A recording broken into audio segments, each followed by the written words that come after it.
بالله العلي العظيم. بسم الله الرحمن الرحيم. إلى حضرة النبي سيدنا محمد صلى الله عليه وسلم وكافة الأنبياء والمرسلين وعلى الملائكة المقربين والشهداء والصالحين وآل كل الصحابة أجمعين وإلى أرواح أسلافنا وحواشينا وأقاربنا ومحبينا ومشايخنا ومن له حق علينا شاء لله لهم الفاتحة.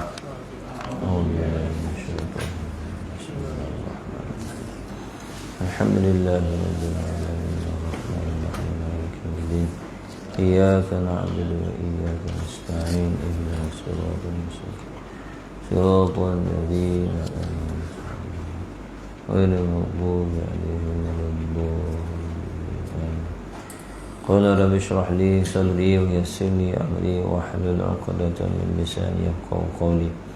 سبحانك لا علم لنا إلا ما علمتنا إنك أنت العليم الحكيم ولا حول ولا قوة إلا بالله العلي العظيم.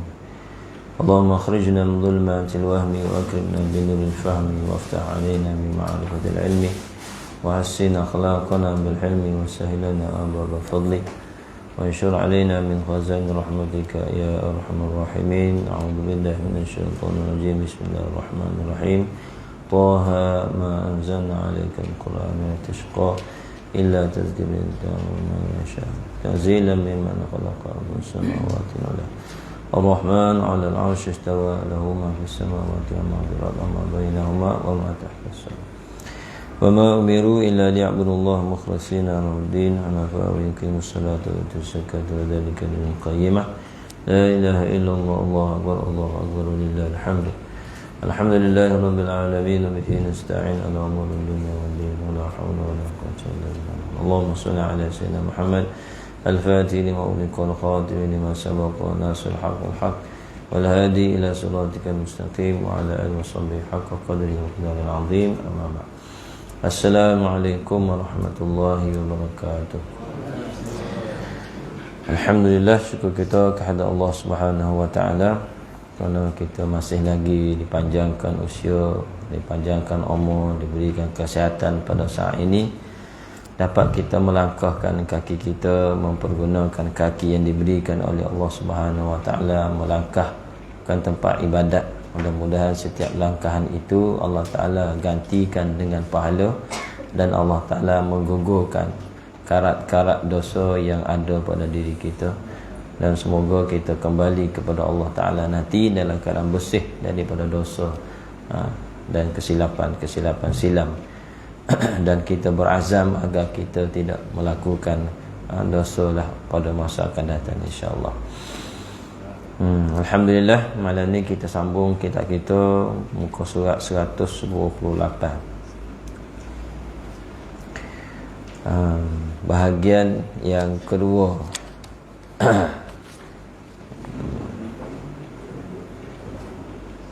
Tajuk menjaga 7 anggota batin.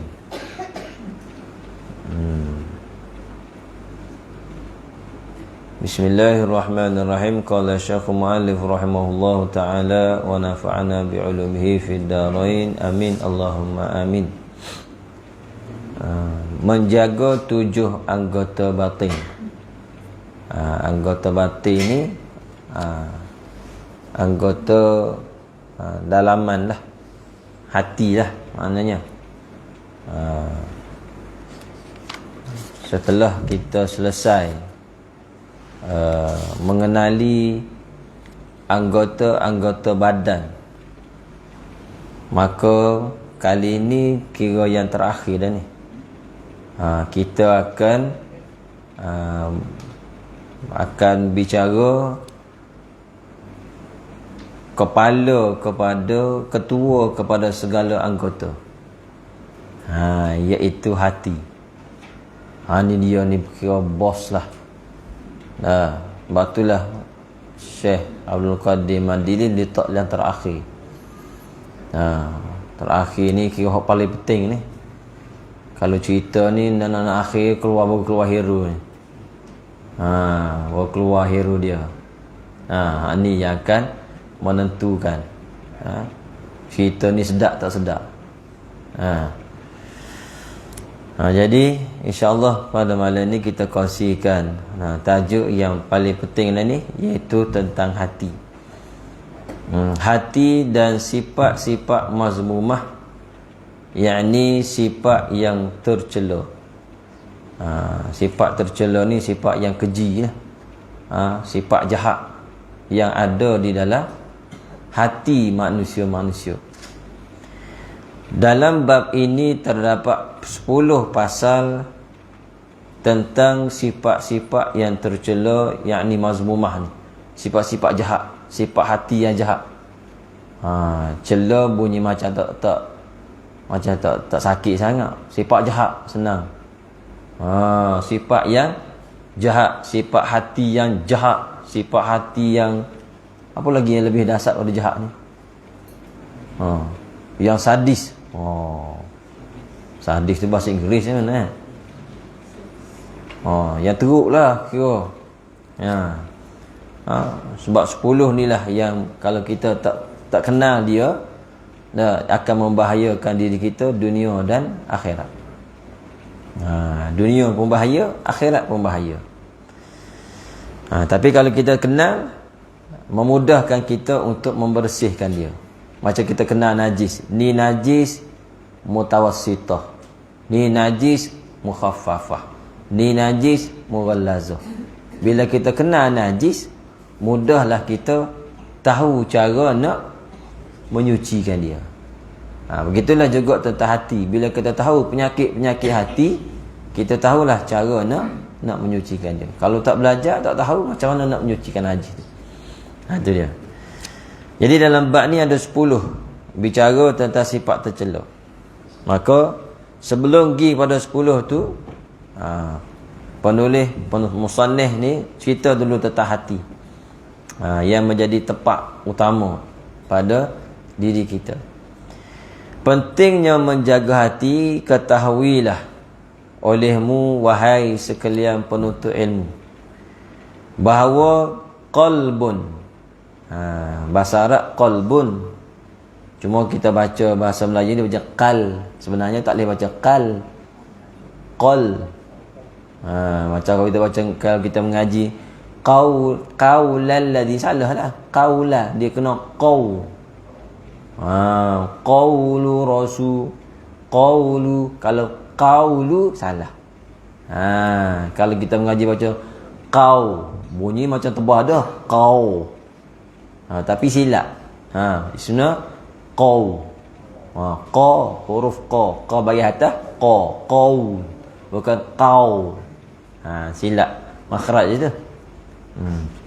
Sifat bagi. Jadi qalbun, hati, ada 2 makna. Pertama, hati jasmani, yakni qalbun jusmaniyun. Dipanggil hati yang fizikal ni. Hati yang kita tengok dengan mata kepala kita, hati fizikal. Ia merujuk kepada organ yang terletak di dalam dada sebelah kiri. Bentuknya seperti jantung pisang. Kalau kita biasa sembelih lembu, pegang jantung lembu, macam mana bentuk dia? Gini ni. Dia punya pejalnya. Gitulah, samalah lebih kurang lah. Cuma jantung lembu besar lagi pada yang betul kita lah. Jantung kita ni sama mana tak tahu, tak pernah pegang lagi. Sama mana doktor? Besar penumbuk. Besar penumbuk ya. Penumbuk kita ke penumbuk orang lain? Penumbuk kita lah. Mana ikut saiz orang tu. Kalau budak kecil, penumbuk dia. Tu dia. Esok boleh jadi modal pula lah. Yalah, memang macam tu lah. Macam kita nak sembelih lembu, sembelih kambing, kita nak tahu mana kedudukan batang halkung dia, macam mana cara dia.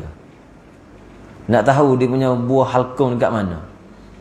Lembu, kambing. Tak tahu dah. Tok Guru Haji Singh kata, tarik telinga dia ke leher, maka di hujung telinga dia, situlah halkung dia. Meleleh situ. Tarik telinga ni ke leher dia. Ni dia punya geraham, tulang geraham. Ni telinga dia buat turun. Di mana dia punya hujung telinga dia tu, di situ adalah batang halkung, potong kat situ. Itulah tempat sembelihan untuk lembu ke, kambing ke. Tu cara dia.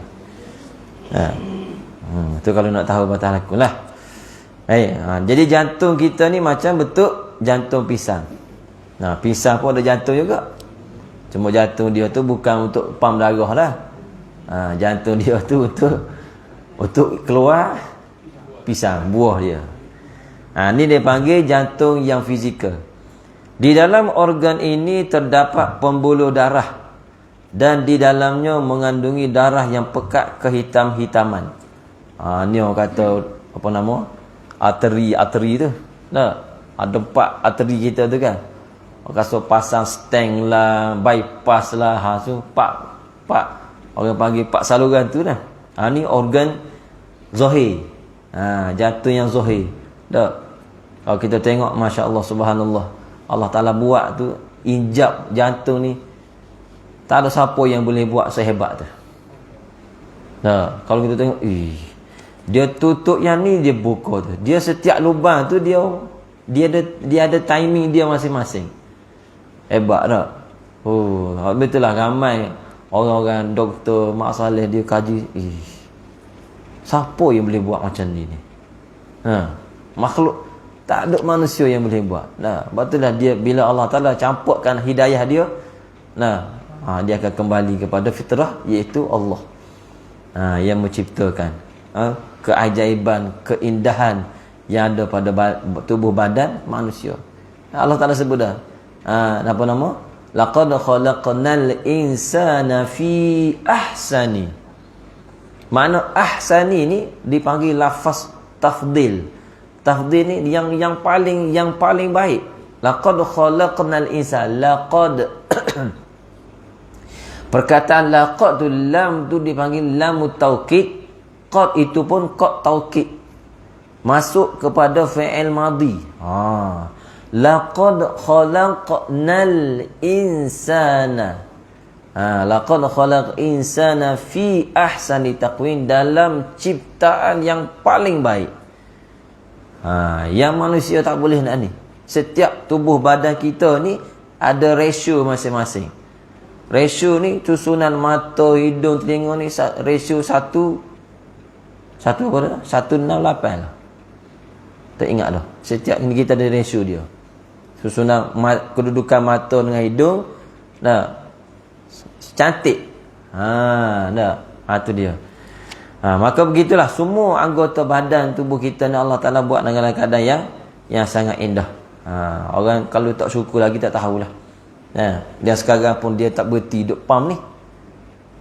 Ada berhenti duk jantung kita ni. Walaupun kita duk senyap, berhenti mati lah. Dia tak berhenti. Kecukucah. Masya-Allah. Betullah kalau kita guna yang Allah Ta'ala bagikan jantung kita ni buat maksiat, orang ni tak kena budi. Tak kena budi. Allah Ta'ala dah bagi sihat, jantung dia berfungsi dengan molek, tiba-tiba tak guna untuk taat kepada Allah Ta'ala. Dia orang tak kena budi jasa Allah Ta'ala. Duk buat maksiat, duk menyanyi, duk deraka, duk buat benda-benda yang jahat, benda-benda yang tak baik. Sedangkan Allah Ta'ala memberikan jantung pada dia, boleh mengepam darah dia ke seluruh badan. Tiba-tiba tak guna untuk taat pada Allah Ta'ala. Ini orang yang tak kena budi. Betullah Allah Ta'ala sebut dah, qalilan wa qalilun min ibadiyas syakur. Dan sikit sungguh daripada hamba-hamba aku yang bersyukur. Sikit. Bukan tak tahu tapi nak bersyukur tu tak reti. Kita datang gini ni orang bersyukur ni. Mudah-mudahan istiqamah tu je. Habis. Tu dia hati jasmani, hati fizikal yang kita tengok dengan mata kita, yang kita tahu sahih dia besar penumbuk kita ni. Betul kalau orang tumbuk satu penumbuk kat arah sini rebah tu, sebab kena jantung dia tu. Rupanya ni jantung ni. Tu dia. Kemudian yang kedua, hati rohani, qalbun rohaniyun. ialah adalah suatu yang halus, yang boleh mengetahui, mengenal dan yang mendapat daripada manusia. Mana hati rohani ni suatu yang sangat halus. Dengan dia tu kita boleh mengetahui dan mengenal dan mendapat sesuatu maklumat tentang manusia, tentang diri kita sendiri bahkan. Maka katanya musannif, ia adalah hakikat manusia itu sendiri. Bila dia kenal hati dia, maka dia kenallah diri dia siapa.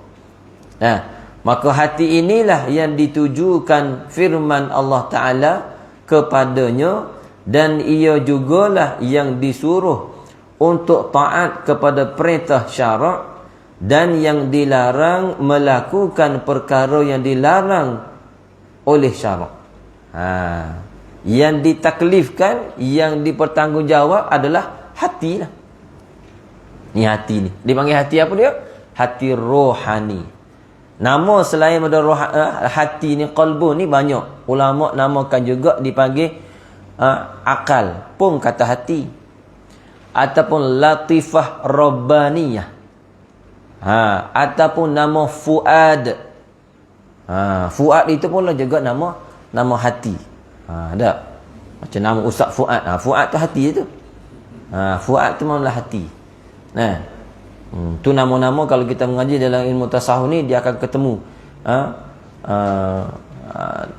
apa nama, latifah rabbaniyah, fuad, qalbun. Tu dia. Cuma nama-nama yang berbeza tu berkait dengan keadaan sifat hati tu. Sifat hati tu. InsyaAllah sampai masa kita akan cerita benda tu. Baik. Ia mempunyai kaitan dengan hati jasmani. Hati jasmani maknanya hati rohani ada kaitan dengan hati jasmani. Kerana adanya hati jasmani adalah hati rohani. Mana hidup hati itu, hiduplah hati rohani. Kalau tak ada hati jasmani, hati rohani automatik tak ada lah.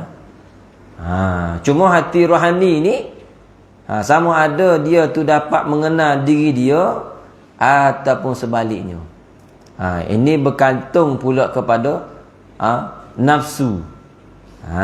Nafsu yang mempengaruhi hati dia. Sekejap lagi kita akan cerita. Akal menjadi kagum ketika mengetahui tentang pertalian antara keduanya. Akal dengan hati. Hati itu, akal jadi kagum dengan hati, kaitan dengan hati. Kerana apa? Kerana ia seperti kaitan antara dipanggil arad. Arad tu sifat benda dengan jisim. Yakni kaitan yang tak boleh diasingkan. Seumpama sifat botol ni, botol ni. Botol ni dipanggil hati. Hati, qalbun.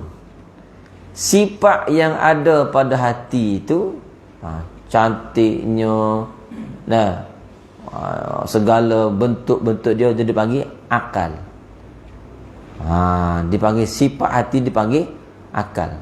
Dia tak boleh buang, tak boleh berpisah. Cuma hati zahir dengan hati rohani, yang ni lah rumit nak dijelaskan dalam bentuk bahasa, melainkan orang-orang yang dibuka kasyafnya. Kasyaf, faham kasyaf dah?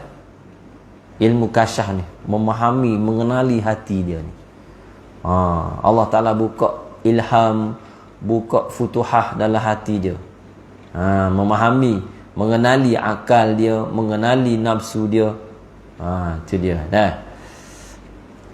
Katanya musannif lagi, atau seperti orang yang menggunakan sesuatu alat dengan alat itu.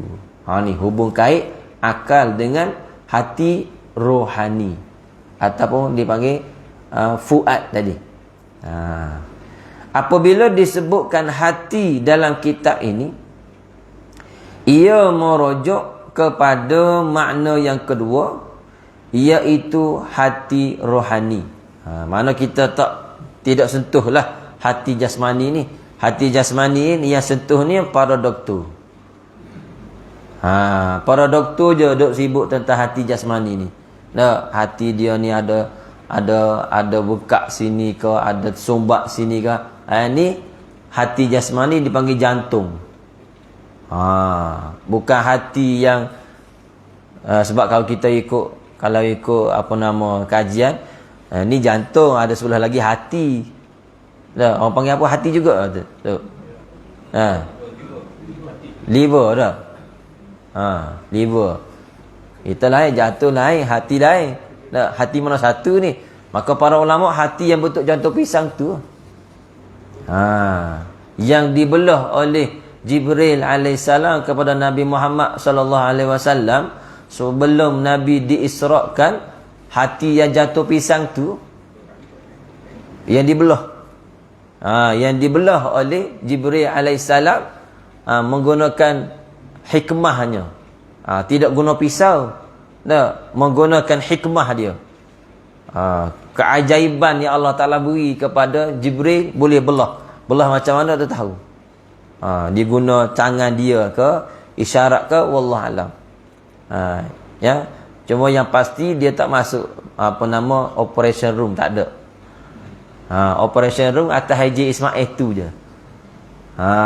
Nabi dibaringkan, kalau ambil daripada rumah Ummu Hani, Nabi SAW malam tersebut daripada rumah Ummu Hani. Tapak rumah Ummu Hani, kalau kita turun daripada pintu King Abdul Aziz, ada sebelah kanan ada tiang warna merah satu-satunya. Tiang warna merah tu tapak rumah Ummu Hani situ. Kalau kita pergi Mekah lah. Kalau tak silap sebelah kanan, kalau tanam kiri kanan gitulah. Maka dibelah hati mana ni? Hati jantung tu belah. Dikeluarkan dalam hati tu yang hitam-hitam. Katanya kitab Kifayatul Muhtaj karangan Syekh Daud Fatani, darah hitam tu dipanggil hadzus syayatin, sarangnya syaitan dalam hati ni, dibuang. Hadzus syayatin lah, sarang syaitan yang akan membisikkan bisikan yang jahat di dalam hati-hati manusia. Dia bersihkan dengan air Zam-Zam. Ni khususiyah kepada Nabi Muhammad SAW. Itu dia. Jadi dalam kitab ni, bila sebut hati, yang ni hati rohani. Dan hati inilah yang dimaksudkan dalam firman Allah Ta'ala, Qulir ruh min amri rabbi. Katakan ruh itu urusan Tuhanku. Ada setengah ibarat lagi, hati juga dinamakan ruh. Ruh juga. Hati ni, sebab itulah benda yang sangat subjektif nak menerangkan tentang hati rohani ni. Sangat subjektif, nak cerita macam mana. Betul lah, banyak pentafsiran ulama. Roh tu dikatakan juga akal, akal tu juga dikatakan hati rohani. Itulah fuad. Payah. Sebab itulah banyak ulama kata, memberikan tafsiran, ada kata roh, ada kata akal, ada kata nafsu pun ya juga. Baik. Katanya Imam Al-Haddad pada nota 154 di bawah tu, Imam Al-Haddad mengatakan, hati itu ialah penghulu segala anggota dan ketuanya, ketua anggota. Padanya tersimpan semua asas akidah, akhlak dan budi pekerti, niat yang baik dan niat yang tidak baik. Tiada kebahagiaan di dunia maupun di akhirat selagi hati itu tidak atau belum disucikan dan dibersihkan daripada sifat yang buruk yang tercela, serta segera menyeri. Menyeri ni menghiasi dan menghiaskannya dengan sifat-sifat yang terpuji. Maka hati itulah nak hias tu dipanggil hati. Orang kita panggil hati perut. Dia ni tak berhati perut ni. Tambah dengan perut pula nah. Perut mana pula ni? Ni. Tak berhati perut. Maksudnya orang ni tak ada apa nama, tak ada perasaan lah. Maka perasaan itu juga dipanggilkan hati. Ni satu benda yang sangat kompleks nak ceritakan. Baik. Kesimpulannya, katanya Syekh Abdul Qadir, kesimpulannya qalbun, roh dan nafsu, ketiga-tiganya adalah satu makna. Pada salah satu daripada makna-makna tersebut. Begitulah mengikut pandangan Hujjatul Islam Imamul Ghazali dalam kitabnya Ihya Ulumuddin. Huraian tentang makna qalbun, ruh, nafsu, akal. Maka mengikut Ihya Ulumuddin karangan Imam Ghazali nota 155 tu, jiwa pula siapa? Mak jiwa ni kan. Mak jiwa suami Siti kan. Qalbun, roh, jiwa, akal, jiwa. Awak ni tak ada jiwa ke? Orang yang tak ada jiwa macam mana? Senyap. Lain. Maka mengikut Imam Ghazali, keselamatan dan kebahagiaan manusia di dunia dan akhirat banyak tergantung kepada kebendaan, kepada keadaan jiwanya. Sama ada jiwa itu taat dan patuh, atau derhaka dan ingkar kepada Allah Ta'ala. Jiwa dikenali dengan beberapa istilah, termasuklah an-nafsu, ar-ruh, al-aqal dan al-qalbu. Masuk dalam ni juga. Jadi berapa nama dah? Jiwa, nafsu, roh, akal, qalbu, 5. Ni dipanggil hati rohani ni. Setiap satunya memiliki dua pengertian. Ada dua pengertian. Lepas tu pengertian tu pula ada khusus dan umum.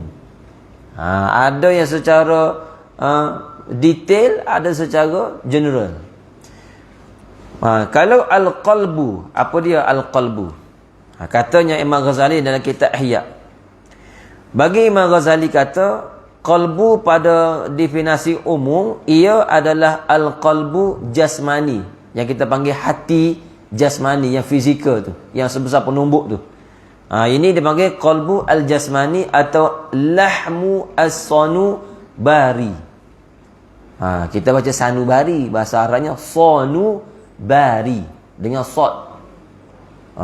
Arab dah jadi Melayu, sanubari.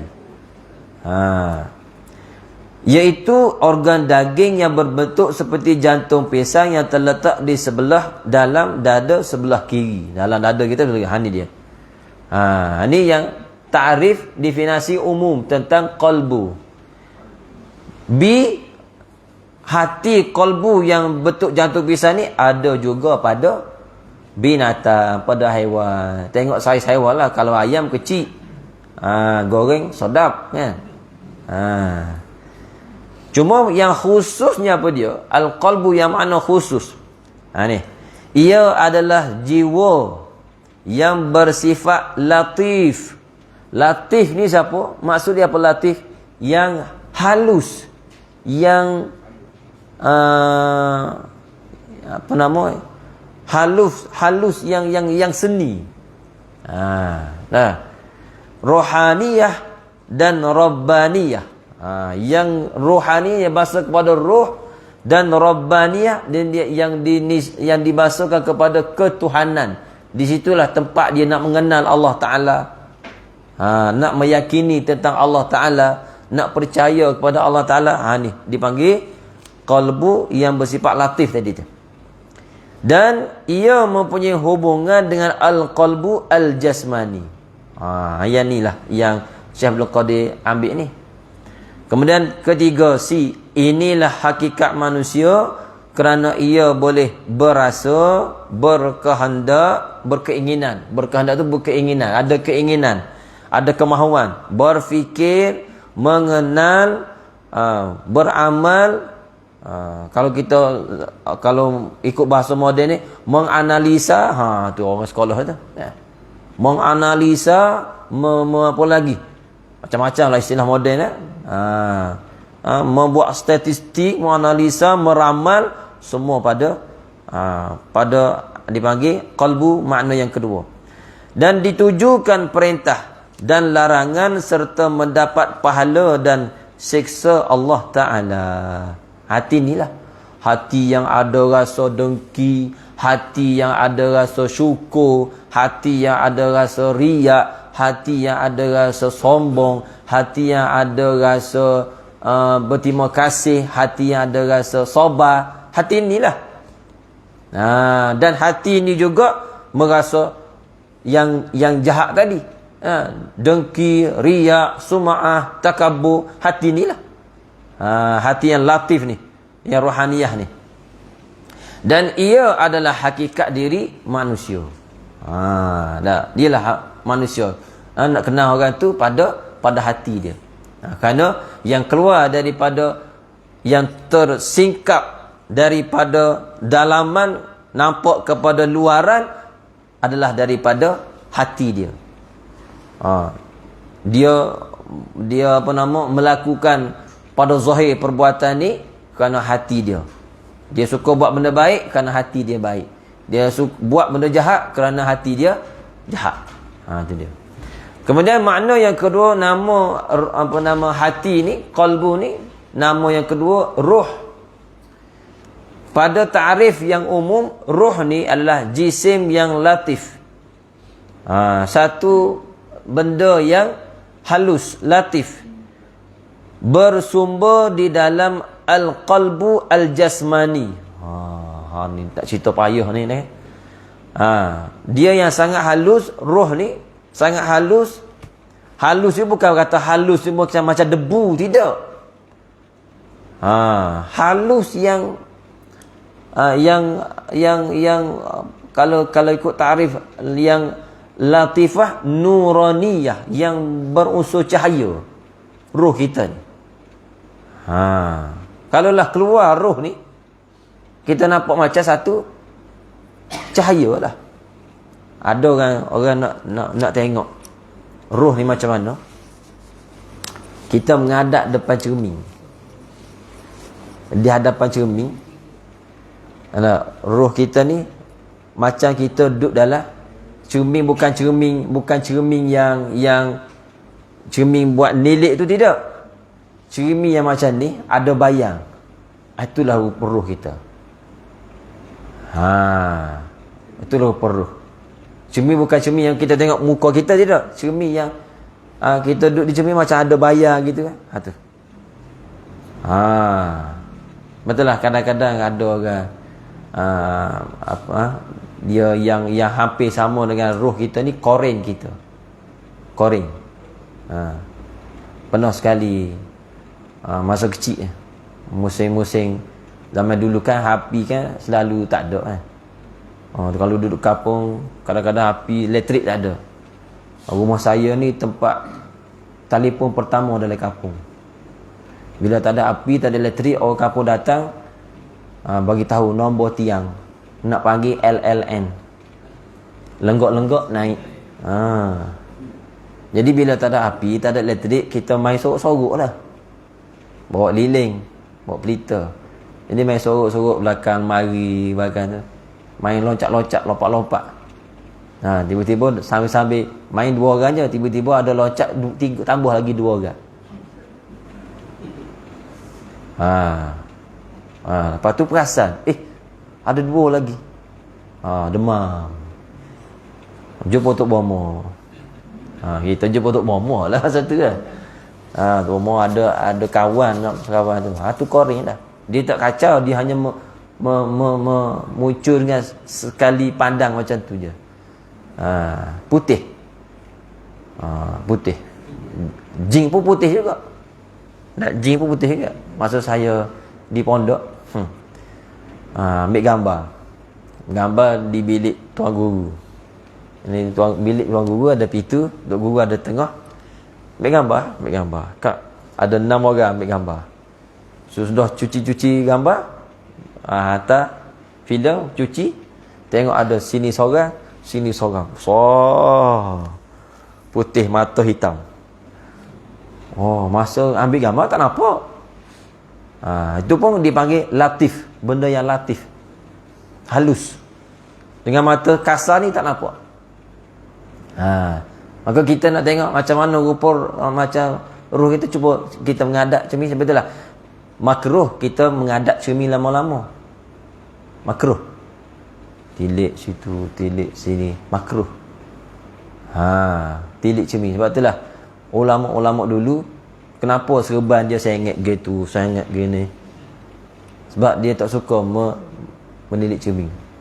Memang sunat ada cermin, tapi berlama-lama tengok cermin tu tak boleh. Dah makruh. Lepas itulah kita orang puan kalau tengok cermin, dah sejak sudah. Takut ada seorang lagi, kita gerak sini, dia. Dah. Habis. Ni satu jisim yang latif, yang halus. B. Makna ruh secara umum, ia memancar ke seluruh tubuh melalui nadi. Betul lah orang tanya, ruh ni duduk kat mana? Duduk di tangan ke? Duduk kat mana ruh ni? Sebab itulah nak cerita ruh nak tak tahu. Cuma kita kata ruh tu ada dalam jasad kita. Kat mana? Tak tahu. You duduk dalam jasad kita. Ruh ni. Ni sebab ada ruh lah ni. Macam ni. Tak ada ruh, tak mari sini je lah. Pergi kat forest high apa?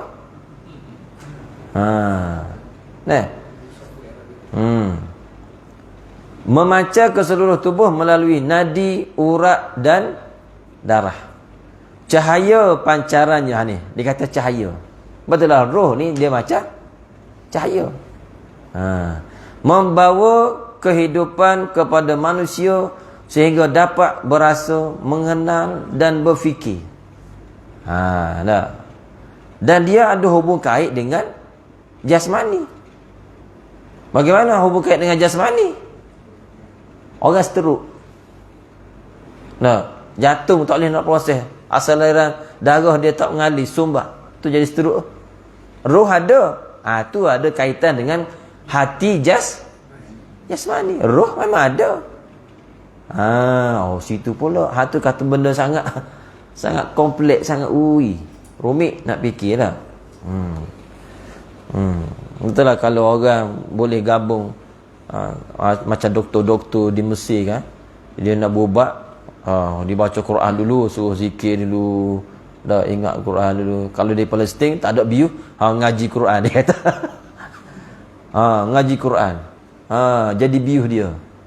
Masya Allah. Sebab getaran Al-Quran ke, mungkinlah Allah Ta'ala beri kekuatan pada orang Palestin tu, getaran yang ada pada Quran masuk dalam tubuh dia tu memberi kekuatan. Memang ya. Zaman sahabat dulu, dia orang nak cabut panah yang kena pada badan mereka, sekejap aku semayang dulu, Allahu Akbar, cabut, tak sedar. Hubungan dengan Allah Ta'ala tu jadi hilang. Kita pula kena tak jadi nak semayang lah. Nak mengaji pun tak boleh, jadi terbalik. C.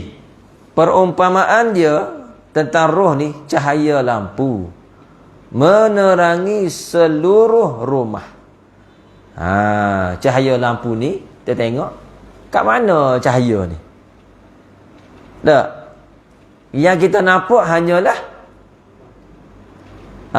yang kita nampak hanyalah cerah. Mana cerah tu?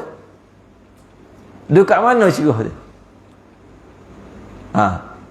Tak tahu nak cerita. Yang nampaknya adalah cerah. Kita kata dalam tubuh kata ada roh. Di mana roh tu? Tak tahu.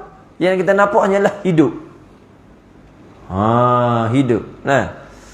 Begitulah, samalah seperti cahaya hidup daripada roh memancarkan sinarnya ke dalam tubuh sehingga tubuh menjadi hidup. Betul lah kalau kita dapat fikir, ya Allah, subhanallah. Nah, siapa yang boleh buat roh ni? Maka setiap ajaran-ajaran agama seluruh dunia ni dia ada pandangan masing-masing tentang roh lah. Orang Hindu dia ada pandangan dia tentang roh, orang Buddha dia ada pandangan masing-masing tentang roh. Itu bergantung kepada falsafah dia lah, pemikiran dia. Tapi kita orang Islam, kita ingat roh ini adalah satu makhluk yang dicipta oleh Allah Ta'ala, yang Allah Ta'ala tiupkan masuk ke dalam jasad kita. Di mana kalau, sebab itulah dia ada kaitan dengan hati jasmani. Bila usia kandungan dia mula berdegup, berapa bulan? Apa lagi? 8 minggu 16 minggu dah. 4 bulan dah. Sebelum tu hanya daging je kan. Daging sampai 4 bulan kita pun pergi check up. Ada dah. Dah dengar dah geduk. Dengan suara dia lah, tak kuat sangat dah.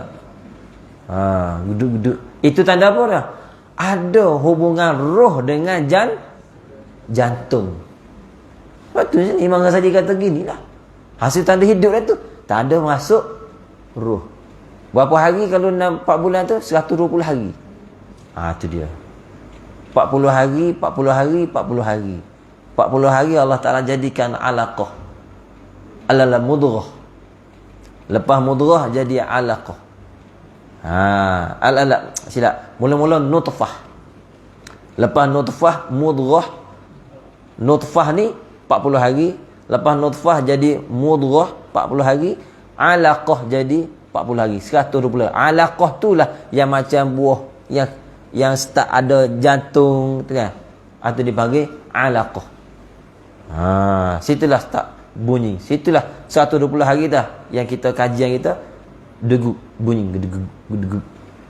Ada seorang tok guru yang buat satu kitab tulisan, dia buat satu karangan tentang keajaiban Al-Quran dan sains. Syekh Majid Zaindani di Yaman. Ramai doktor-doktor Yaman menggunakan buku dia untuk kaji-kaji, menjadikan ramai diterjemah, ramai orang masuk Islam tentang buku dia ni. Kajian Quran makin bertambah lah. Itu dia. Masya Allah. Bila kita mengaji, kita rasa ni, Masya Allah, lama dah. Roh kita ni sebenar lebih tua berbanding jasad kita. Sebab Allah Ta'ala buat terlebih dahulu semua roh. Allah Ta'ala yang tahu bilakah roh ini akan masuk ke dalam jasad dia masing-masing. Betul lah, roh kita ni sudah saling kenal mengenali antara sesama roh di alam arwah. Betul lah, kadang-kadang macam pernah tengok dia ni.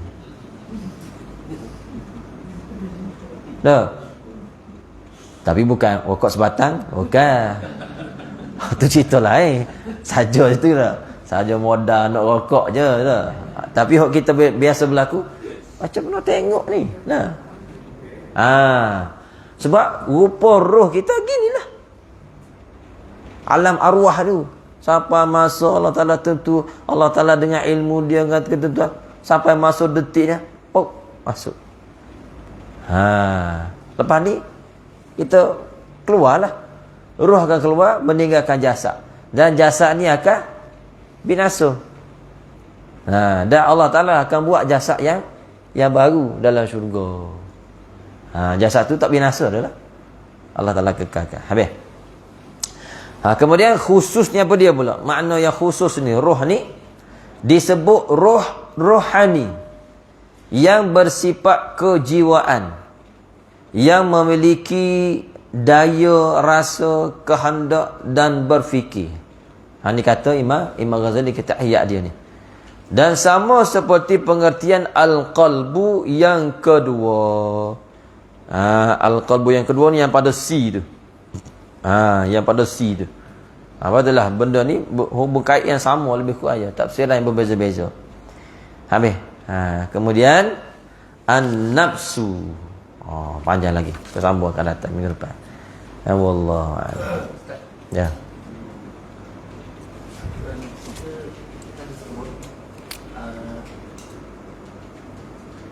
Akal dan hati. Apa kaitan atau persamaan di antara qalbun dengan akal? Akal pula. Lepas ni baru nak cerita. Sebab ada sini semua. Hati, akal semua dah. Dah. Kalau nak baca ni lambat kita ni. Isyak banyak dah. Minggu depan. Kumpul dulu soalan. Dia benda-benda sama lah ke, cuma beza dari segi pentafsiran ulama. Ulama-ulama tasawuf, ulama-ulama batiniyah ni dia berbeza-beza mengikut keadaan dia tu. Nak cerita pun payah juga lah benda ni kan. Allah a'lam. A'udzubillahi minasyaitonir rajim. Bismillahirrahmanirrahim. Alhamdulillahirabbil alamin. Wassalatu wassalamu ala sayyidina Muhammad wa sallallahu Allahumma inna nas'aluka 'ilman nafi'an muhidatan wasi'ah wa 'amalan salihan maqbulatan wa sa'adatan dar wa hasan khatimatan wa rizqin. Allahumma akhrijna min dhulumatil wahmi wa akrimna bi nuril fahmi وافتح علينا بمعرفة العلم وحسن أخلاقنا بالحلم وسهل لنا أبواب فضلك وانشر علينا مخازن رحمتك يا أرحم الراحمين صلى الله على سيدنا محمد وعلى آله وصحبه وسلم الحمد لله رب العالمين.